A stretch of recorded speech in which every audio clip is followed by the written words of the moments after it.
마태복음 27장 45절부터 54절에 있는 말씀 다 같이 있습니다. 제6시로부터 온 땅에 어둠이 임하여 제9시까지 계속되더니 제9시쯤에 예수께서 크게 소리질러 이르시되 엘리 엘리 라마 사박다니 하시니 이는 곧 나의 하나님 나의 하나님 어찌하여 나를 버리셨나이까 하는 뜻이라. 거기 섰던 자 중 어떤 이들이 듣고 이르되 이 사람이 엘리야를 부른다 하고 그 중에 한 사람이 곧 달려가서 해면을 가져다가 신포도주에 적시어 갈대에 깨어 마시게 하느를 그 남은 사람들이 이르되 가만두어라 엘리야가 와서 그를 구원하나 보자 하더라. 예수께서 다시 크게 소리 지르시고 영원히 떠나시니라. 이에 성소 휘장이 위로부터 아래까지 찢어져 둘이 되고 땅이 진동하며 바위가 터지고 무덤들이 열리며 자던 성도들의 몸이 많이 일어나되 예수의 부활 후에 그들이 무덤에서 나와서 거룩한 성에 들어가 많은 사람에게 보이니라. 백부장과 및 함께 예수를 지키던 자들이 지진과 그 일어난 일들을 보고 심히 두려워하여 이르되 이는 진실로 하나님의 아들이었도다 하더라. 아멘. 전 세계가 코로나19로 인하여서 어려움을 당하고 있습니다. 동양과 서양 그리고 서양의 선진국과 개발도상국 관계없이 환자들이 속출하고 있습니다. 많은 나라들이 비상을 선포하기도 합니다. 국경을 막습니다. 저도 몇 분 선교사님들에게 이렇게 전화를 드려봤습니다. 필리핀도 몽골도 탄자니아도 코로나로 인하여서 비상에 걸려가지고 선교사들의 선교 활동이 제약되고 또 밖으로 전혀 이동하지 못하는 이런 상황에 놓여 있다고 그럽니다. 여러분 선교지를 위해서도 많이 기도해 주시길 바랍니다. 그래도 우리나라에 희망이 보여서 참으로 감사한 일입니다. 오늘은 4월 첫 주일입니다. 4월은 평안함과 행복한 기쁨의 달이 되기를 주님의 이름으로 축복합니다. 다음 주일은 부활 주일입니다. 아까 말씀드렸던 것처럼 이제 부활 주일날 다시 우리가 모두가 모여서 예배 드리려고 합니다. 여러분들 모두 힘을 내시길 바랍니다. 주님이 우리의 손을 붙잡고 계심을 믿습니다. 주님이 우리와 함께함을 믿고 어떤 고난도 어떤 역경도 이겨낼 수 있음을 믿으시기를 바랍니다. 오늘은 예수님께서 나귀를 타시고 예루살렘에 입성하시는 종려 주일입니다. 예수님이 예루살렘에 입성하실 때에 그 환영은 대단했습니다. 수없이 많은 사람들이 자신의 옷을 벗어서 예수님이 지나가시는 그 길바닥에 깔았습니다. 그리고 종려나무 가지를 꺾어서 예수님의 예루살렘 입성을 열렬히 환영하는 수많은 인파들이 그곳에 모이게 되었던 것입니다. 그리고 그들이 호산나 호산나 외쳤던 것이지요. 누가 동원해서 그렇게 한 것도 아닙니다. 자기들 스스로 그렇게 했던 것이지요. 그런데 그들은 사흘 후에 바라바를 놓아주고 예수를 십자가에 못 박으라고 외치는 군중으로 바뀌게 되어집니다. 예수님은 이렇게 자기를 따르고 환영하였던 많은 군중들에게 외면을 당하시고 그리고 버림을 당하신 것입니다. 그뿐만이 아닙니다. 예수님은 사랑했던 제자들에 의해서도 또 외면을 당하시고 버림받으셨습니다. 제자들이 누구입니까?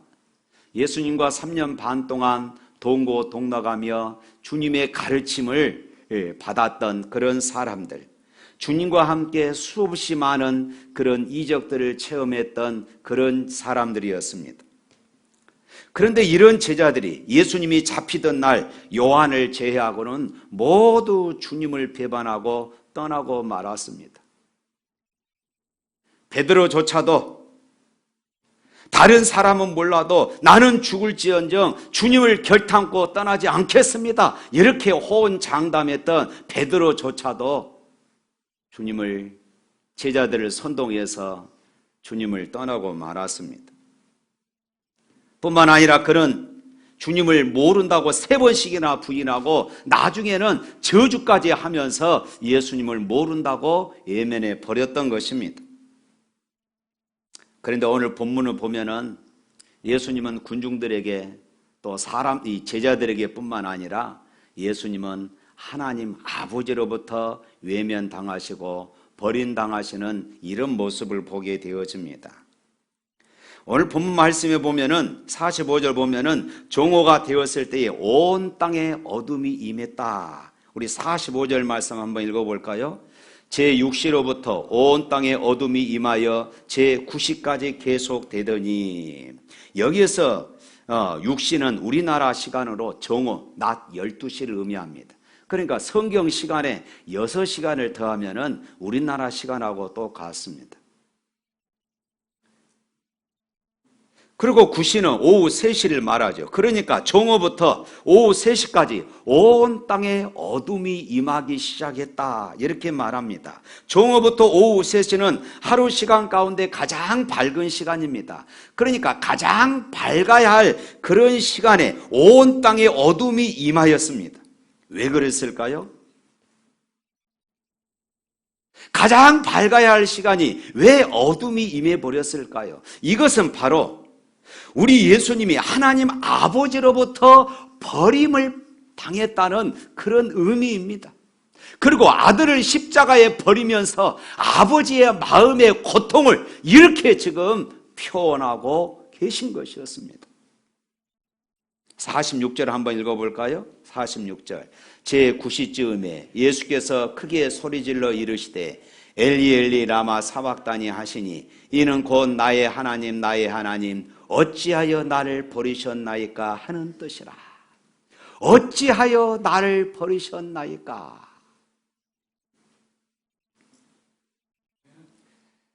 지금 예수님은 하나님 아버지로부터 외면을 당하시고 하나님 아버지로부터 버림을 당하셨다고 그렇게 말씀하고 있어요. 그래서 예수님은 절규하신 것입니다. 죄 많은 인간들을 위해 이 땅에 오셨지만은 죄 많은 인간들에게 버림을 당하셨습니다.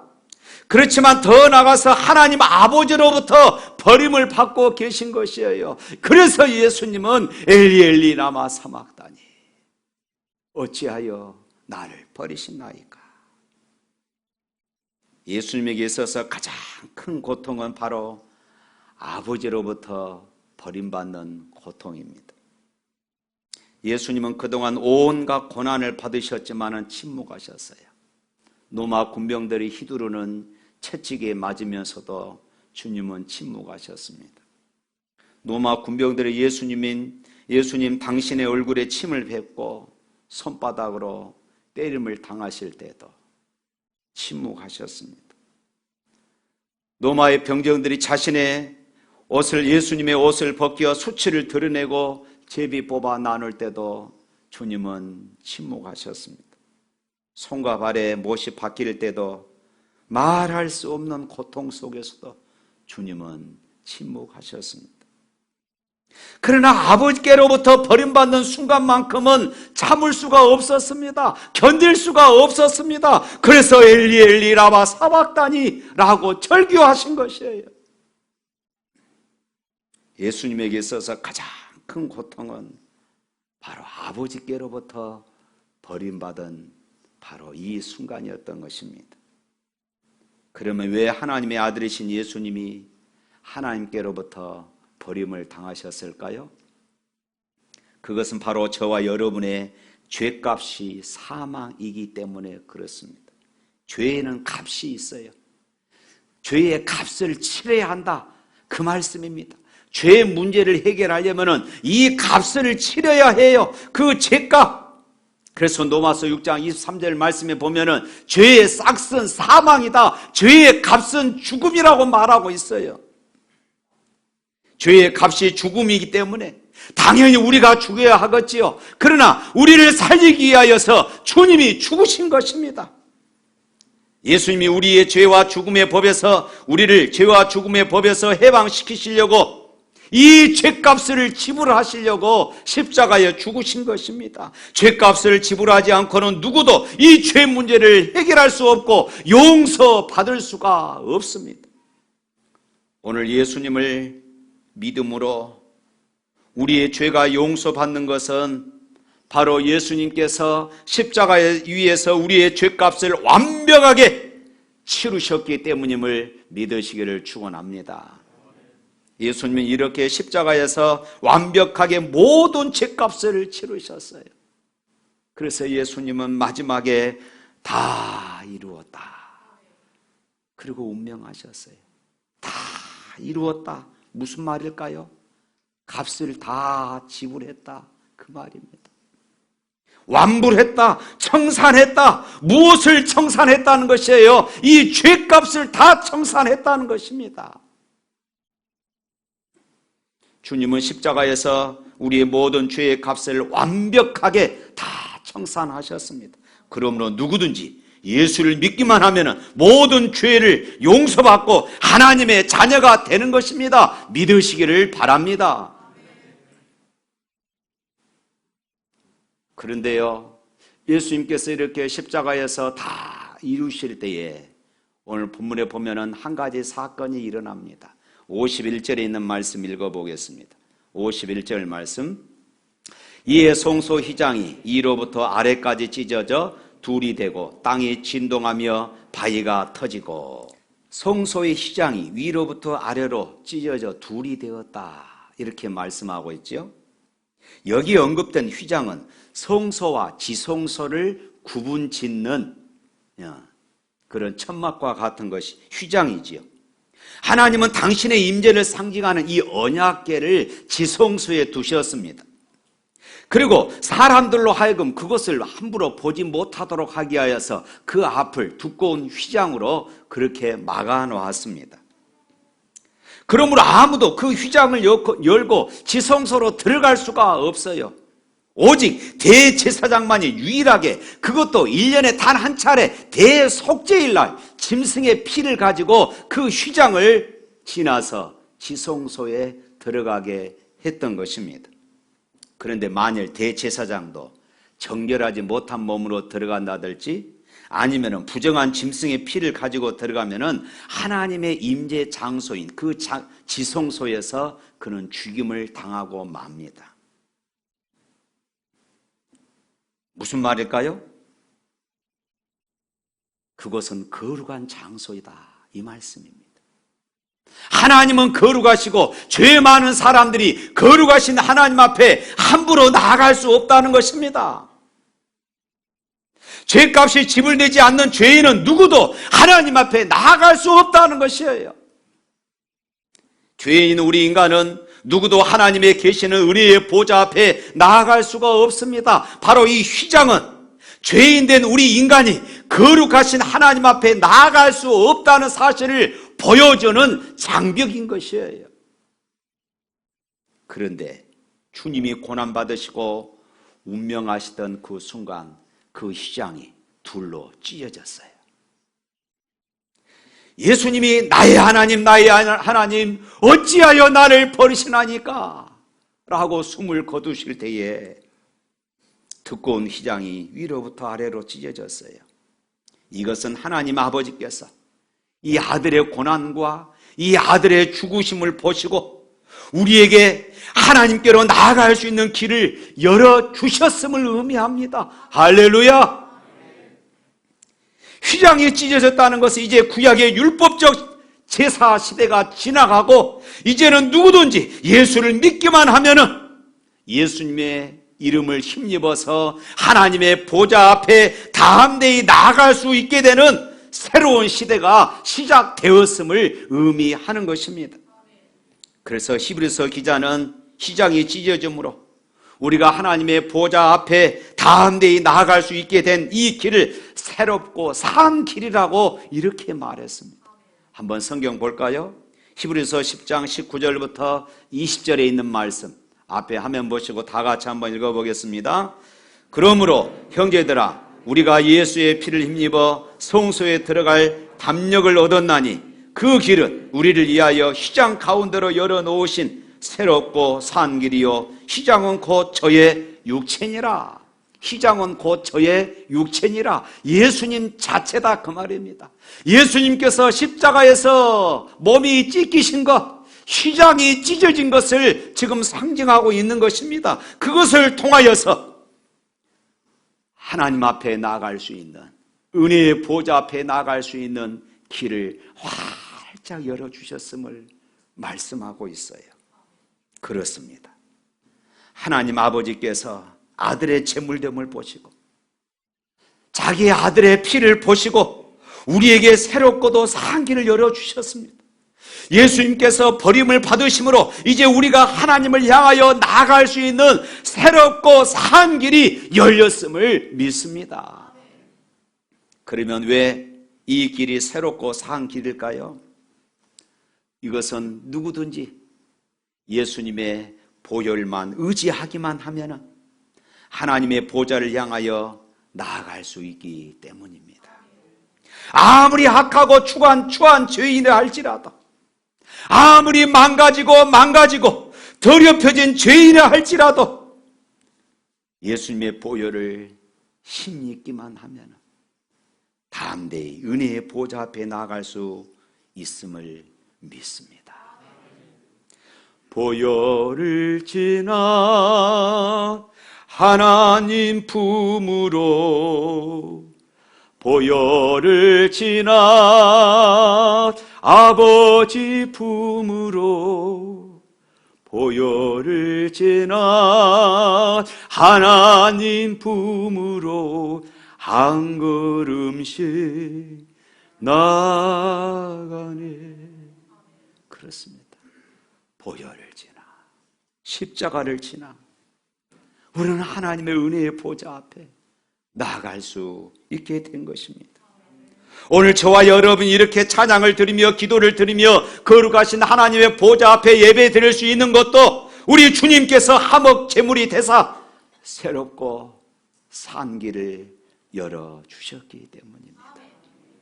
그러므로 하나님의 자녀된 우리는 이 땅에 사는 날 동안 이 은혜를 경험하며 십자가를 경험하고 살아야 할 줄로 믿습니다.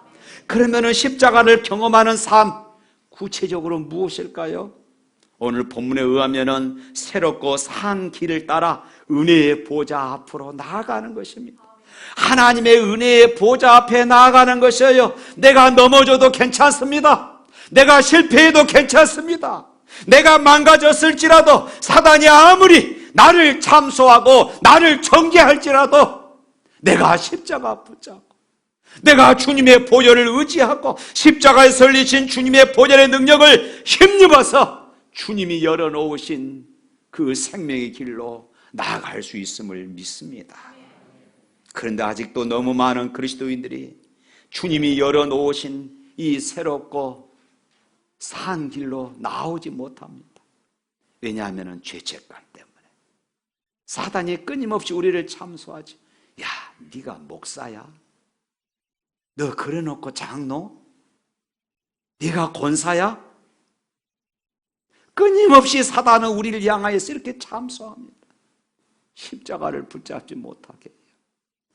그럼도 불구하고 내가 십자가 붙잡고 주님의 보혈을 의지하고 주님 앞에 나오시기를 바랍니다. 찬양 드리며 은혜의 보좌 앞에 나아가시기를 바랍니다. 기도를 들으며 거룩하신 은혜의 보좌 앞에 담대히 나아가시기를 바랍니다. 그 은혜의 보좌 앞에 나가 주님의 보좌로부터 흘러나오는 생수를 마시기를 바랍니다. 뿐만 아니라 십자가를 경험하는 사람은 질병 가운데도 고침을 받게 됨을 믿습니다. 그가 채찍에 맞음으로 우리가 나음을 입었도다. 예수님은 십자가에서 달려 죽으실 때에 우리의 죄와 허물만을 짊어지고 죽으시지 않습니다. 우리의 인생의 모든 문제를 다 짊어지시고 십자가에 죽으신 것입니다. 주님은 십자가에 달려 죽으실 때에 우리의 질병과 연약함을 친히 담당하고 죽으셨습니다. 우리의 질병을 인하여 친히 채찍 채찍에 맞으셨습니다. 그러므로 오늘 이 사실을 의심하지 않고 믿는 자에게 질병이 치유되는 역사가 일어날 줄로 믿습니다. 또한 십자가를 경험하는 사람은 영적 전쟁에서 승리하는 삶을 살아가게 되어집니다. 왜 우리가 예수 이름으로 명령하면 귀신이 떠나갑니까? 우리에게 능력이 있어서 그렇습니까? 그렇지 않습니다. 예수님께서 십자가에서 마귀의 일을 완전히 멸하셨기 때문임을 믿으시기를 바랍니다. 또한 십자가를 경험하여 사는 사람들은 모든 죄책감으로부터 자유함을 누리며 살게 될 줄로 믿습니다. 죄는 수치스럽고 부끄러운 것인데 우리 주님이 발가벗김을 당하시고 온갖 멸시와 천대를 다 당하셨습니다. 또한 십자가를 경험하는 사람은 언제나 영육간의 풍요로운 삶을 살게 됩니다. 왜 그럴까요? 주님이 부유하신 분으로서 우리를 위하여 가난한 자가 되셨기 때문입니다. 뿐만 아니라 십자가를 경험하며 사는 사람은 결단코 주님으로부터 버림받는 인생을 살지 않습니다. 왜 그럴까요? 주님이 내 대신 버림을 당하셨기 때문입니다. 십자가를 경험하는 사람은 늘 주님과 친밀한 사귐 가운데 살아갑니다. 왜 그럴까요? 주님이 버림받으심으로 성령께서 우리 안에 찾아와 주셨습니다. 지난주에 말씀드렸잖아요. 우리는 하나님의 성전입니다. 십자가를 경험하며 사는 사람은 절대로 저주 가운데서 살지 않습니다. 왜 그럴까요? 주님이 십자가에서 우리가 받을 저주를 다 받으셨기 때문입니다. 십자가를 경험하며 사는 사람은 누군가를 미워하며 살 수가 없습니다. 왜냐하면 십자가의 그 사랑을 우리가 우리의 몸에 듬뿍 담고 있기 때문입니다. 마지막으로 십자가를 경험하며 사는 사람은 사명의 십자가를 달게 짊어지는 것이에요. 어느 성도가 몹시도 어려운 생활을 하고 있었습니다. 믿음으로 현실을 견디고 있지만 너무나도 벅차게 느꼈습니다. 그래서 이 성도는 기도할 때마다 이렇게 기도했어요. 하나님, 너무 힘듭니다. 하나님, 너무 힘들어요. 하나님 뜻대로 사는 것이 너무 힘듭니다. 그런데 하루는 이렇게 기도하다가 꿈을 꾸게 되는데 하나님을 만나러 가는 꿈을 꾸었습니다. 그런데 그냥 편안하게 가는 것이 아니라 큰 십자가를 등에 지고 그것을 질질 끄고 가는 것이에요. 꿈속에서 가는 도중에 예수님을 만나게 됐어요. 예수님께 질문합니다. 예수님, 너무 힘듭니다. 예수님, 이 십자가 좀 잘라주세요. 너무 무겁습니다. 그래서 예수님은 그 십자가를 가볍게 잘라주었습니다. 성도는 한결 가볍고 편안하게 천국을 향해서 갑니다. 그런데 길을 한참 가다 보니까 앞에 큰 강이 있는 것이에요. 사람들이 다른 사람들은 자기가 짊어지고 왔던 그 십자가를 강에다가 쭉 폈더니 그것이 다리가 되어서 사람들이 다 그곳으로 건너가서 천국으로 가는 것이었습니다. 그런데 그분은 잘라진 십자가가 너무나도 작았습니다. 아무리 강에다가 십자가를 놓고 건너려고 해도 건널 수가 없었습니다. 너무 억울해서 강가에 앞에 앉아서 울면서 이럴 줄 알았으면 십자가를 자르지 않을 것인데 그렇게 가슴을 치고 있는데 잠이 깨었습니다. 그러면서 하나님의 말씀이 떠올랐어요. 누구든지 나를 따라오려거든 자기를 부인하고 자기의 십자가를 지고 나를 따를지니라. 할렐루야. 사랑하는 성도 여러분, 하나님과 동행하며 영원한 생명을 향해 가는 그리스도인의 삶에서 고난은 피할 수 없는 통과 의리입니다. 기꺼이 지고 갈 십자가가 있다는 것 우리가 알아야 합니다. 그 십자가를 벗어 던지거나 그 십자가를 잘라서는 안 되는 것이에요. 아무리 내가 힘들고 무겁다 할지라도 하나님, 내 힘으로가 아니라 이것을 감당할 수 있는 능력을 부어 주시옵소서. 기도함으로 감당해야 하는 것입니다. 고난이 없으면 생명도 없어요.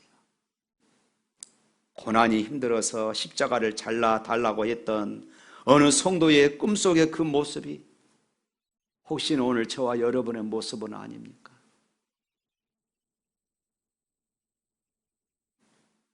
어떻게든 편안하게 신앙생활을 하려는 분들이 있습니다. 무엇을 시키면 절대로 못한다, 나는 그것은 안 한다, 이렇게 말하신 분들이 있습니다.